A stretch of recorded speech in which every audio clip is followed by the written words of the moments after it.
at the brand new Westfield Stratford for the premiere of the penultimate film in the Twilight Saga.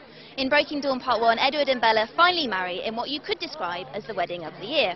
It's no surprise that the tryhards have come out in their thousands to catch a glimpse of the stars. I think there's 3,000 fans here tonight. You had a massive premiere in LA. Have you been really enjoying that part of it as well? I love it. It's like the most interactive relationship between fan base and movies I think I've ever known. And right from the beginning, I was in touch with fans, and they had like a lot of interesting things to say, like, don't water this down. It's a crazy book, and make it just as crazy in the movie. What was it like when you watched the finished film for the first time with all the effects and kind of seeing Kristen in that way, really? It's quite scary. I remember walking onto the set, and because her body was a dummy, and it was looking with this huge, oversized pregnant belly and these tiny, her body was just obvious that there was no way to live like that. And it just had Kristen's head on the top, like she could move her head around.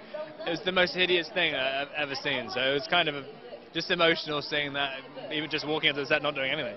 And do you think Bill did a good job? Yeah, no, I think he did a great job, and he's such a nice guy as well. I mean, they're hard movies to make, the Twilight movies, because they're just long hours, and we were shooting for like 8 months or something, and he stayed really good human, good-natured, so it's great. Now Bella really comes into her own in this film. Have you been excited to make Breaking Dawn ever since you read all the books? Yeah, ultimately, in this, things become much more clear. She doesn't seem so crazy.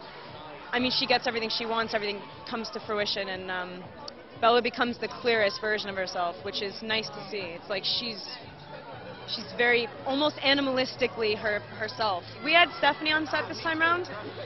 She's always been on set, but not every single day, and I think that was, to have that shared energy, it was the first time I found someone on set who I was like, okay, we definitely like this as much as each other. Like, you know, I could never find someone who loved it as much as me. And I know that it's obviously different for her. She created it, but yeah, I'm a fan. And for you, playing Jacob, what was your favourite thing about Breaking Dawn Part 1?